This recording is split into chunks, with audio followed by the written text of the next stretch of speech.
विश्व के सभी मेरे साथियों को राजरत्न अम्बेडकर की ओर से जय भीम, नमो बुद्धाय। द बुद्धायन इज धम्मा के 26वें भाग में आप सभी लोगों का स्वागत है। इससे पहले वाले भाग में हमने रट्ठपाल की धम्म दीक्षा देखी। अब बढ़ते हैं आगे। तथागत बुद्ध ने सारिपुत्र और मोगलान को दीक्षा देने के बाद तथागत बुद्ध 2 महीने तक ये राजगृह में ही ठहरे हुए थे। जब राजा शुद्धोधन को इस बात का पता चला तो राजा शुद्धोधन ने तथागत बुद्ध को संदेशा भिजवाया। उन्होंने कहा कि मरने से पहले एक बार मैं आपको देखना चाहता हूं। जिस धम्म के सिद्धांतों को पूरा विश्व जान रहा है, क्या उन धम्म के सिद्धांतों को उनके सगे संबंधी, उनके परिवार के लोग और उनके पिता नहीं जान सकते? क्या वो लाभ वो नहीं ले सकते? जो ये संदेशा लेकर आए थे वो राजा शुद्धोधन के सारथी के बेटे काल उदाइन नाम के वो सेवक थे। काल उदाइन तथागत बुद्ध को मिलकर उन्होंने कहा कि आपके पिता हे विश्व सम्मानित तथागत, आपके पिता आपकी राह देख रहे हैं। जिस तरह से एक कमल पुष्प सूर्य उदय होने की राह देखता है, उसी तरह से आपके पिता आपकी राह देख रहे हैं। तथागत बुद्ध ने अपने पिता का निवेदन स्वीकार किया और अपने विशाल धम्म संघ के साथ, अपने विशाल भिक्षुक संघ के साथ वो कपिल वस्तु की ओर निकले। काल उदाइन तो पहले ही कपिल वस्तु में पहुंच गया था, लेकिन तथागत बुद्ध अपने संघ के साथ जगह जगह पर ठहरते हुए कपिल वस्तु में आ रहे थे। कपिल वस्तु के हर एक व्यक्ति के जुबान पर एक ही बात थी। राजकुमार सिद्धार्थ जो संबोधि प्राप्त करने के लिए घर से बेघर हो गए थे, अब संबोधि प्राप्त करने के बाद फिर से कपिल वस्तु में लौट आ रहे हैं। सभी कपिल वस्तु के लोगों के जुबान पर यही बात थी। राजा शुद्धोधन, महाप्रजापति, उनके सगे संबंधी और सभी मंत्रीगण ये तथागत का स्वागत करने के लिए निकल पड़े। जब इन्होंने दूर से ही तथागत बुद्ध को आते हुए देखा तो तथागत बुद्ध की सुंदरता को देखते हुए, तथागत बुद्ध के चमक को देखते हुए, तथागत बुद्ध की गरिमा को देखते हुए ये सारे स्तब्ध हो गए। वो खुशी से झूम रहे थे, झूम उठे, लेकिन उनको कोई शब्द नहीं मिले। अपनी भावनाओं को व्यक्त करने के लिए कोई शब्द नहीं मिले। वो सोच रहे थे, तथागत बुद्ध को देखने के बाद महाप्रजापति राजा शुद्धोधन सोच रहे थे कि निश्चय से, निस्संदेह ये हमारा बेटा ही है, निस्संदेह हमारा बेटा है। सारे फीचर्स ये सिद्धार्थ के ही है। लेकिन अब सिद्धार्थ नहीं थे। अब सिद्धार्थ तथागत बुद्ध थे, सम्यक संबुद्ध थे, सत्य के प्रणेता थे और उससे भी ऊपर वो पूरे मानव जाति के गुरु थे। तथागत बुद्ध जब करीब आए तब राजा शुद्धोधन ने तथागत बुद्ध की धम्म की गरिमा को देखते हुए वो अपने रथ से नीचे उतरे। दोनों हाथ जोड़कर उन्होंने अपने बेटे से कहा, आपको देखे हुए अब 7 साल बीत चुके हैं, 7 साल गुजर चुके हैं। इस पल का इंतजार हम बरसों से कर रहे थे। राजा शुद्धोधन तथागत बुद्ध के सामने बैठे और बहुत देर तक वो अपने बेटे को ताकते रहे, वो देखते रहे। राजा शुद्धोधन अपने मन में वो सोच रहे थे कि मैं एक बार अपने बेटे को सिद्धार्थ कहकर पुकारूं, अपने बेटे को उसके नाम से पुकारूं। वो अपने मन में ही कह रहे थे कि सिद्धार्थ, अपने बूढ़े बाप के पास वापस आ जाओ, अपने बूढ़े पिता के पास वापस लौट आ जाओ और एक बार फिर उनके बेटे हो जाओ। लेकिन तथागत बुद्ध के दृढ़ निश्चय को देखते हुए राजा शुद्धोधन के ये जो भावनाएं थी वो उन्होंने अपने मन में ही उसे दबा दिया। निराशा ये राजा शुद्धोधन और महाप्रजापति निराशा में डूब गए और इस तरह से आमने सामने बैठे हुए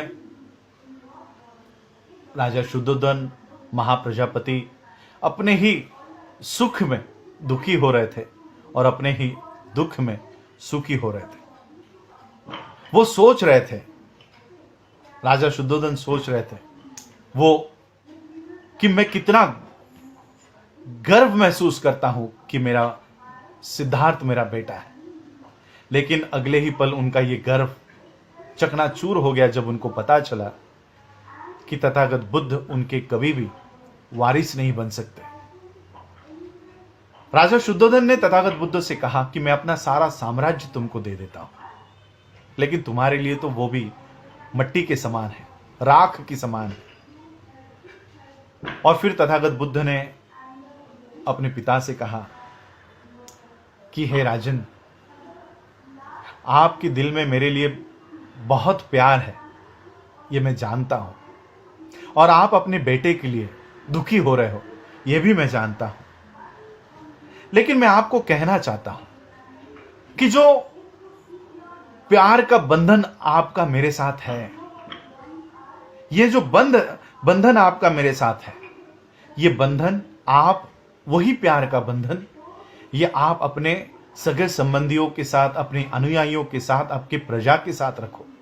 और देखिए, जो बेटा आपको छोड़कर चला गया है, उस बेटे के जगह पर एक विशाल और एक महान ऐसा बेटा आपको प्राप्त होगा।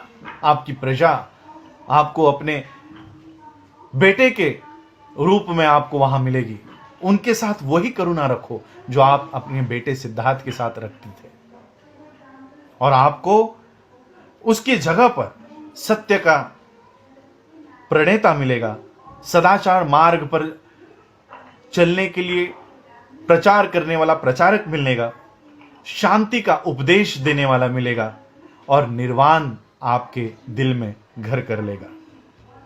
शुद्धोधन ने ये सारी बातें सुनने के बाद शुद्धोधन ने कहा कि ये बदलाव, ये परिवर्तन अद्भुत है, अद्भुत है। जो अतिशय दुख जो हो रहा था वो अब गायब हो चुका है, वो अब मिट चुका है। आपने जो निर्णय लिया था, सभी शक्तियों को त्याग करके, एक राजकुमार की जो शक्तियां होती है वो सारी शक्तियों को त्याग करके अपने धर्म के सिद्धांत को पाने का जो आपने निश्चय किया था, वो जो निर्णय लिया था, वो सही है, वो सही था। अब आपने वो मार्ग ढूंढ निकाला है। अब इस मार्ग पर जो दुखी है, जो पीड़ित है, उनको इस धम्म का प्रचार उनके लिए करो और उन्हें मोक्ष और उन्हें निर्वाण निब्बान पाने में सहायता करो। इस तरह से राजा शुद्धोधन ने ये बातें कही और वो अपने घर चले गए। दूसरे दिन राजा शुद्धोधन तो अपने घर चले गए और तथागत बुद्ध वहीं पर वाटिका में, अपने उपवन में वहीं पर रहे।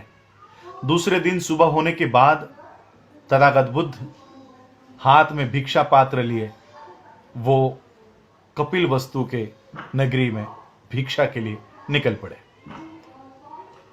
ये बात आग की तरह कपिल वस्तु में फैल गई। कपिल वस्तु में ये बात फैल गई कि जो राजकुमार सिद्धार्थ अपने रथ में बैठकर, अपने सेवकों के साथ रथ में बैठकर यहां घुमा करता था, अब वही राजकुमार हाथ में मट्टी का बर्तन लिए हुए घर घर जाकर भिक्षा मांग रहा है। उसके कपड़े भी मट्टी के रंग के, लाल रंग के उसके वो कपड़े हैं और हाथ में मट्टी का भिक्षा पात्र है। ये खबर राजा शुद्धोधन को पता चली। राजा शुद्धोधन तुरंत तथागत बुद्ध के यहां पर पहुंचे और उन्होंने कहा कि क्यों मुझे शर्मिंदा कर रहे हो, क्यों मेरा अपमान करना चाहते हो? क्या तुम्हें यह पता नहीं है कि मैं आपके साथ आपके सभी संघ को मैं खाना दे सकता हूं? क्या आप ये नहीं जानते? तो क्यों इस तरह से आप मुझे बदनाम कर रहे हो, आप मेरा अपमान कर रहे हो? तथागत बुद्ध ने जवाब दिया, यह हमारे गण की या हमारे संघ की प्रथा है। राजा शुद्धोधन ने कहा, भिक्षा मांगकर खाना यह कभी तुम्हारी प्रथा नहीं थी, यह कोई तुम्हारी परंपरा नहीं है। तथागत बुद्ध ने कहा कि हे राजा, आप राजा के कुल के हो, राज के वंश के हो, यह आपकी प्रथा नहीं है, लेकिन यह हमारी प्रथा है, क्योंकि मैं राजा के वंश का नहीं हूं, मैं प्राचीन बुद्धाओं के वंश का हूं, और इसलिए भिक्षाटन करके ही, भिक्षा मांग कर ही अपना अन्न ग्रहण करना यह हमारी परंपरा है, और इसलिए हम ये भिक्षा मांगते हैं। मैं यहां पर थोड़ा सा रोकना चाहता हूं। कई एपिसोड्स में बहुत लोग कमेंट करके मुझे पूछ रहे थे कि तथागत बुद्ध क्षत्रिय है या तथागत बुद्ध शूद्र थे, क्या तथागत बुद्ध ये ब्राह्मण थे? तो इस बात का जवाब यहां पर मिल जाएगा आप लोगों को। ना तो तथागत बुद्ध क्षत्रिय है, ना तो बुद्ध शूद्र है, ना तो ब्राह्मण है, ना तो वैश्य है। बुद्ध का कोई वंश नहीं होता। बुद्ध उन प्राचीन वंश के हैं जो बुद्धाओं का वंश है, वही है। और बहुत लोग ये कहते हैं कि 27 बुद्ध हो चुके हैं, ये बुद्ध 28वें थे, 27वें थे, इस तरह से कहते हैं। लेकिन मैं उनको भी कहना चाहता हूं, बुद्ध से पहले कई सारे बुद्ध हुए होंगे, हुए हैं, लेकिन बुद्ध से पहले जिन्होंने इस स्टेट ऑफ माइंड को जिन्होंने हासिल किया है, उन्होंने कभी भी नए धम्म का आविष्कार नहीं किया। वो सिर्फ तथागत सिद्धार्थ गौतम बुद्ध है जिन्होंने नए धम्म का आविष्कार किया, और इसलिए बुद्धिज्म में तथागत बुद्ध को ही ये प्रमुख माना जाता है, क्योंकि उन्होंने धम्म का आविष्कार किया, एक नए पद का आविष्कार किया। तो ये बात मैं आप लोगों को क्लियर करना चाहता हूं कि बुद्ध ना तो क्षत्रिय है, ना तो, मैं आगे चलकर वो पॉइंट्स भी आएंगे जब मैं आपको ये बात समझाऊंगा, लेकिन अब ये बात निकली है वंश की, तो बुद्ध का कोई वंश नहीं है। बुद्ध, यहां पर बाबा साहब लिखते हैं कि यू एंड योर रेस में claim descent from kings, my descent is from Buddhas of old.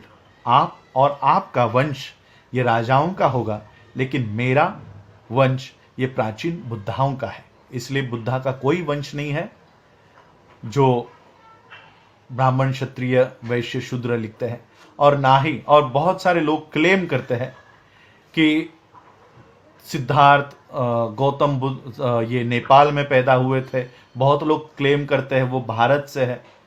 तो और एक बात मैं आपको बताना चाहता हूं कि बुद्ध का कोई देश भी नहीं होता। वो देश से, जाति से, धर्म से, वंश से ऊपर उठकर आ जाते हैं।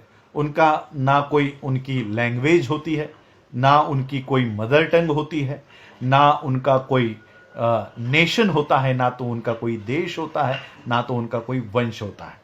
तो ये पॉइंट मैं आपको, ये आगे चलकर आगे के चैप्टर्स में आएगा, तभी भी मैं आपको बताऊंगा, लेकिन आज ये वंश के ऊपर मैं आपको बताना चाहता हूं।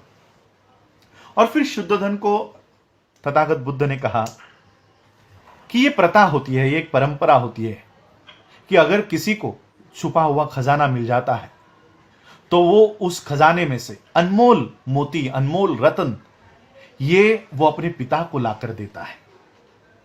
और इसलिए हे राजा शुद्धोधन, अब मुझे अनुमति दीजिए कि ये रत्न, ये सारे छुपे हुए जो खजाना है, ये खजाना जो मेरा धम्म है, ये मैं आपको दूं, इसकी मुझे अनुमति दीजिए। और राजा शुद्धोधन ने वो सारी बातें तथागत बुद्ध की सुनी। राजा शुद्धोधन को तथागत ने कहा कि अगर आप अपने आप को वो सारे मिथ्य सपनों में से अगर बाहर निकालते हो, अपने दिमाग को अगर आप खोलते हो, सच्चाई के लिए अपने दिमाग को तैयार करते हो, आप उत्साही होते हो, और अगर आप सदाचरण मार्ग के ऊपर चलते हो, तो ऐसा सुख आपको हासिल होगा, जो कभी भी मिट नहीं पाएगा, जो अमर होगा, जो कभी भी विनाश को प्राप्त नहीं होगा, ऐसा सुख आपको प्राप्त होगा। शुद्धोधन ने यह सारी बातें सुनी और शुद्धोधन ने तथागत बुद्ध से कहा कि हे मेरे बेटे, आपने जो कहा है उसका मैं पालन करने का, उसके ऊपर चलने का मैं कोशिश करूंगा। इस तरह से शुद्धोधन ने तथागत बुद्ध को जवाब दिया और फिर शुद्धोधन तथागत बुद्ध को अपने घर लेकर गए। तथागत बुद्ध अपने घर जाने के बाद जब वो अपने पत्नी यशोधरा से मिले, अपने बेटे राहुल से मिले, तब क्या हुआ, उन लोगों में, उन आपस में क्या चर्चा हुई, राहुल ने क्या वो चीज तथागत बुद्ध अपने पिता से मांगी और क्या तथागत बुद्ध ने वो चीज राहुल को दी, यह हम जानेंगे कल के एपिसोड में। आज आप लोगों ने मुझे सुना, उसके लिए आभार, धन्यवाद। जय भीम, जय भारत, जय बुद्ध।